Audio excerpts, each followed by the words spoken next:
Ici, nous sommes à l'hôpital universitaire de Bruxelles, qui regroupe l'hôpital des enfants, l'hôpital Erasme et l'Institut Jules Bordet. Et on va vous parler aujourd'hui de l'unité qui s'occupe des patients atteints de drépanocytose, qui est une maladie rare des globules rouges pour laquelle nous sommes centre expert, avec vraiment des infrastructures qui sont pensées pour cette population de patients qui sont jeunes, qui sont chroniques, qui viennent souvent et qui ont des besoins du coup tout à fait particuliers.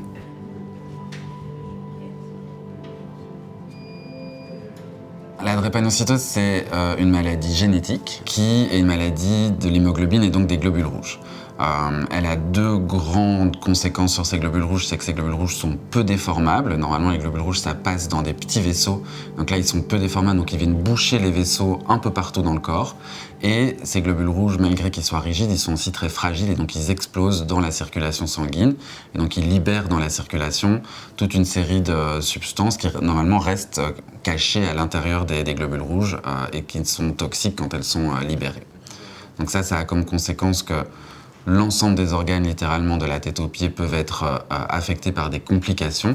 Et puis, il y a toute une série d'atteintes qui sont les atteintes aiguës. La plus fréquente, c'est la crise douloureuse qui peut survenir à tout moment et qui est souvent déclenchée par un stress physiologique, psychologique, physique.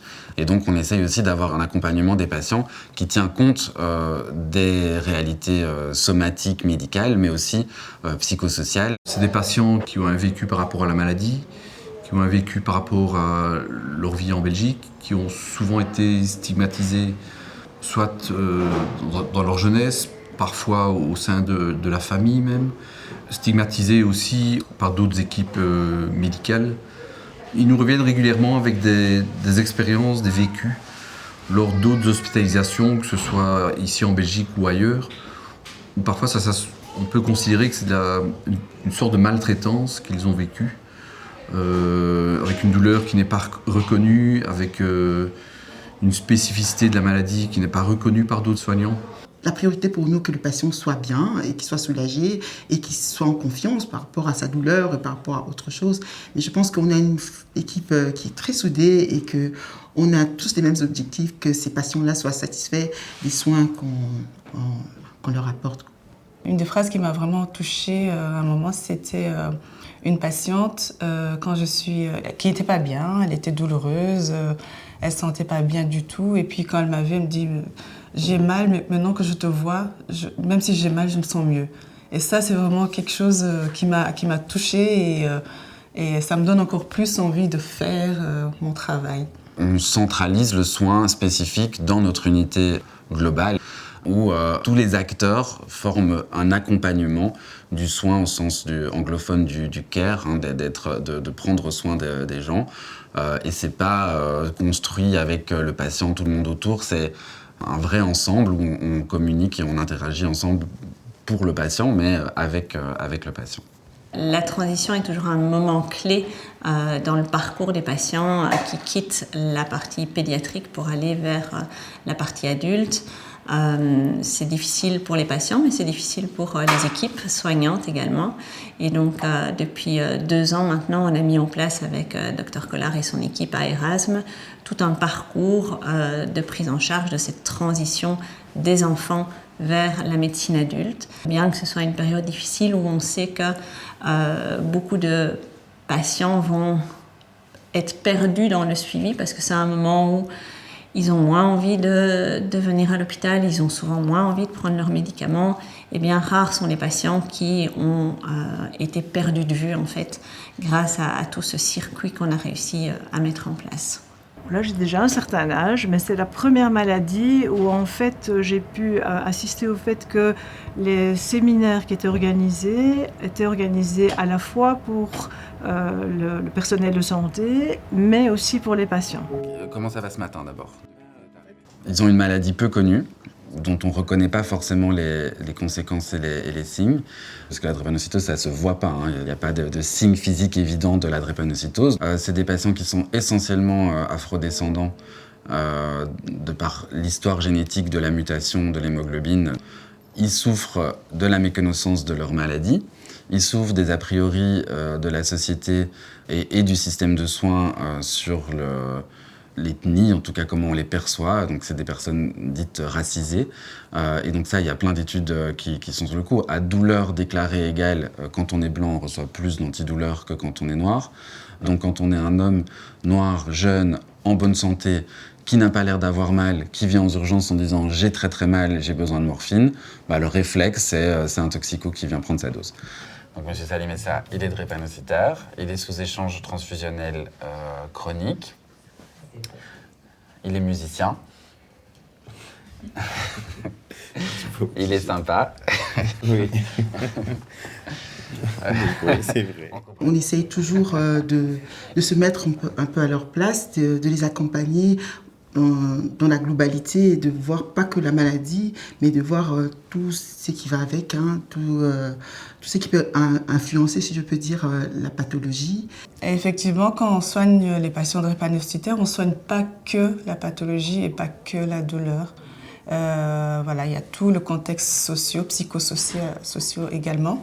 La drépanocytose au quotidien, pour moi, c'est une maladie qui fait partie de moi, en fait, finalement. Je me suis adaptée à elle et elle s'est adaptée à mon quotidien. Donc j'essaye, en fait, que cette maladie, on fasse un chemin ensemble, parce que c'est une maladie très, très difficile à vivre, parce que c'est une douleur qu'on ne peut pas, on va dire, expliquer. Moi, la meilleure manière que j'ai d'expliquer cette douleur, c'est dire, c'est comme si j'avais un marteau-piqueur qui me broyait les os. Avant d'arriver à Erasme, j'étais dans un autre hôpital et justement mon médecin me disait tellement de choses que je ne pouvais pas arriver à faire ça. Tu ne peux pas faire ça, Marlène.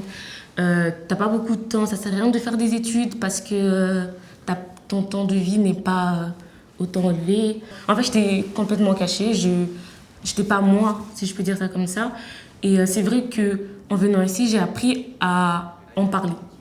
Et de me montrer que, écoute, tu peux exprimer, tu peux dire ce que tu as, c'est normal en fait, t'es pas différente. J'ai très longtemps du mal à parler de ma maladie. Il y a beaucoup de gens de mon entourage qui ne savent pas du tout en fait que j'ai cette maladie.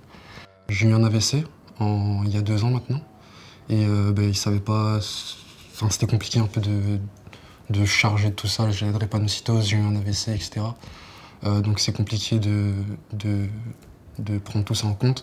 J'ai été transféré à Erasme et c'est le docteur Collard qui a pris tout simplement les devants. Ce que je trouve intéressant dans votre histoire, c'est qu'on voit la force de caractère des drépano parce que vous avez traversé plein de choses, que vous avez vécu malheureusement des complications.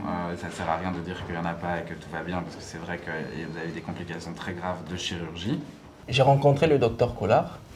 Il a voulu que je puisse lui parler de mon histoire. Et après, il m'a dit qu'est-ce que tu attends de moi?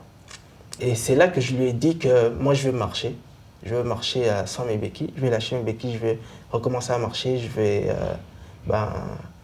continuer ma vie, quoi. Parce qu'être dans cet état, c'est un peu une pause sur ma vie.